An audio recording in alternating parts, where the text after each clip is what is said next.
8:23. Welcome back. This is Breakfast Television. Puppy in the house.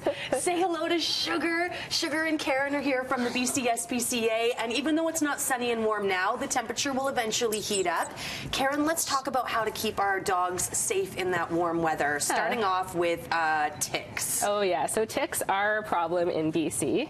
We do actually have Lyme disease ticks in BC as well. Only some types of ticks carry Lyme disease, but we know we have them in the lower mainland, parts of the island. So it's important to be careful. So your vet can recommend a tick preventative medication. And it's also important to get in the habit every time you get back from a walk of just kind of going over your puppy, look behind their ears, look around their neck, look under their armpits, look over them entirely. And what are you actually feeling for? A little bump? Yeah, you're looking for a tick. So when they get engorged, they can get quite big, but actually they start off sometimes the size of a sesame seed. They can be very, very small.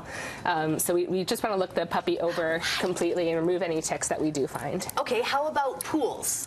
Yeah, so lots of people enjoy having pool parties in the summer. It's a lot of fun. You have to be really careful with dogs around pools, though.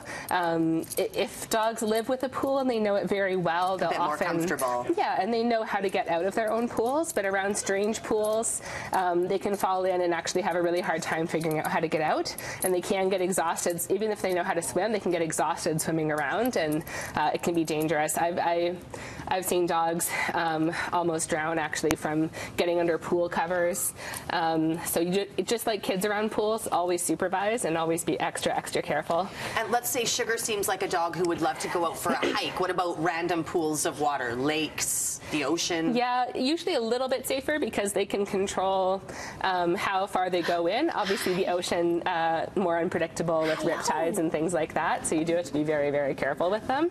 The other thing I like to say about pools is don't force your puppy to swim. Not all dogs like to swim, and it can look very cute to have like a dog on a floaty in a pool, for example, but if the dog doesn't want to be there, they're going to be quite uncomfortable, and that's not very fair. One of the #1 ways we talk about keeping our dogs safe in the summer is keeping them out of hot cars. It's still a big issue, and I mean, there's been a lot of publicity about dogs in hot cars, so it's hard to understand how this continues to happen. The general rule is if it's over 25 degrees Celsius, it's too hot to have your dog in the car, because the car has an insulating effect, and it will become a lot hotter than the outside air very quickly. So even just to run into Tim Hortons or something, it's not safe to leave your dog in a car if it's over 25 and sunny. What about hot pavement? Just the sidewalks? Especially the darker, blacker, like newer asphalt, that can get a lot hotter than the air as well. And we often forget about it because we walk around in shoes, but dogs walk around on their bare feet, and it can actually burn. I've seen the pads peel off from damage, so it's scary. Yeah. How can you tell if your dog is having a tough time with? I mean, will they just try to avoid it? So they might really kind of get skittery. What I usually do is I go out, and if I see pavement that I think might be hot, if it's a hot day, I'll put my hand on it and hold it there for a little bit. It's kind of my personal test. But, I mean, you know those days. It's usually very sunny and very, very warm.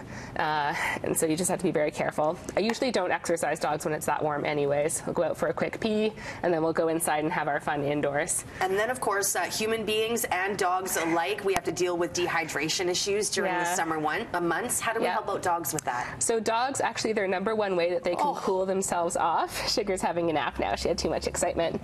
The #1 way that dogs cool themselves off is by panting.